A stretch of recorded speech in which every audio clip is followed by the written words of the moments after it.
In today's video, I'm going to teach you how to update or replace a Dropbox file without changing its link. If you're using Dropbox to share files with others, keeping links consistent while updating the content is crucial. This tutorial will ensure your shared link remains the same even after updating a file, so anyone with access to that link will always see the latest version.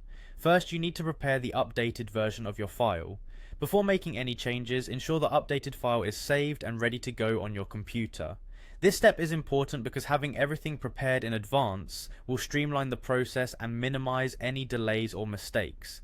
Now let's move to the next step, finding the original file you want to update within your Dropbox account.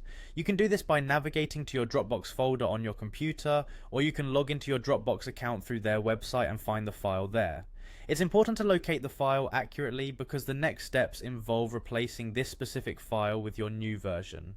Once you've identified the correct location and you have your updated version at hand, it's time to overwrite the existing one. Simply drag and drop your updated file into the Dropbox folder or use the upload feature on the Dropbox website. Make sure the file has the exact same name and is placed in the exact same location as the original file. This is crucial for ensuring the shared link remains unchanged. As you perform this action, Dropbox will prompt you, notifying you that a file with the same name already exists. You should confirm that you want to replace the old file with the new one. This automated message acts as a safety feature to prevent accidental loss of data.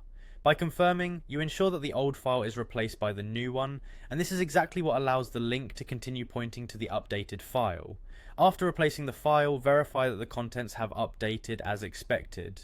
You can do this by accessing the shared link yourself to see if everything looks correct.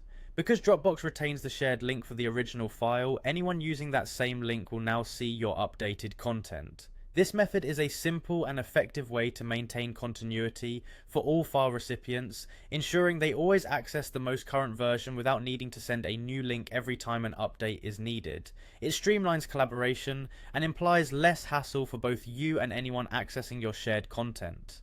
And that's it. By following these steps, you can confidently keep your files organized and your shared links functional without any disruption. Thanks for tuning in, and happy file sharing with Dropbox.